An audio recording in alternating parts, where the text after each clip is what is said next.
Hello guys, what's up? Welcome back to another video, and today I'm going to be showing you guys how to make a start in coding. As you know, my YouTube channel is all about cyber stuff and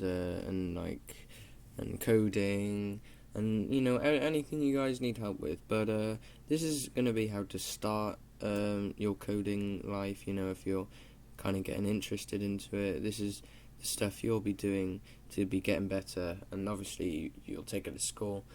But this is just how to start and be ahead of everyone if you do. So yeah, let's get started. First, you want to go to the link that is in the description, and then you'll hit the big download button for Visual Basic 2010. You don't want the latest one. You want Visual Basic 2010 because Visual Basic 2010 is the main and best working Visual Basic for you. But anyway, yeah, guys, you download the file and then run it, obviously.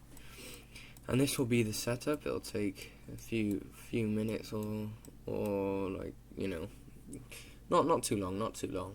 But I'll come back when it's set up. Okay, guys, it's just set up, and this screen will pop up. You don't want to send information about setup experiences, unless obviously you do. Your choice. But then you want to click next. You want to click I have read. You can read this if you want. I already have read it. I know what it all says. Then you want to click next again.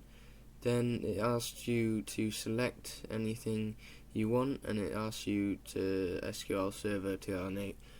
It's the service pack, and you don't want that. You just want to click next, and then it will give you the file place wherever you want the file of it to all the installations to go, and all the files you get, they'll all be installed in this section in your file, and you want to click install. Obviously you can change that to wherever you want, and then it will go through everything and install everything you want, and this is the total download progress bar.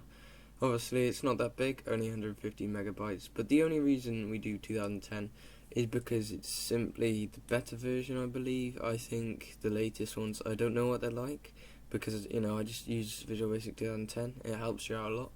And guys, if you need any help with tutorials of Visual Basic, go down there, comment down below if you want me to do some tutorials to help you guys out and to get started. Obviously that's your choice, and I won't do it if it's unneeded. But yeah. While we're waiting, make sure to go down there, like and subscribe. It only takes you 2 seconds. But anyway, guys, it's just going to install now, and I'll show you what it looks like at the end. Okay, guys, so once that's done, it should say this: it's been successfully installed. If it hasn't been successfully installed, I think you should probably try again. And then if that doesn't work, obviously there's something wrong. But yeah, you want to click exit, and obviously if it's not in your desktop, because you might not have said to put it there, go down here in the search bar, look up Visual Basic. It should come up with Microsoft Visual Basic 2010 Express. You want to click on that, and then it will start running. Now obviously you've got to get used to it, and like I said before, if you want me to do some tutorials on Visual Basic, obviously I can do so. You just got to let me know. Put it down in the comments, and while you're there, guys, subscribe. And what's the worst that can happen? You'll just unsubscribe later. Anyway, you want to click a new project, Windows Form application, name it whatever you want, click OK, and then here you are.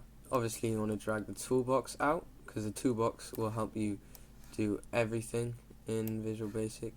Okay, guys, that was how to get started on coding with Visual Basic 2010. Obviously, like I said, the link will be in the description. Make sure to go down there, get it now, and yeah, I'll see you in the next one.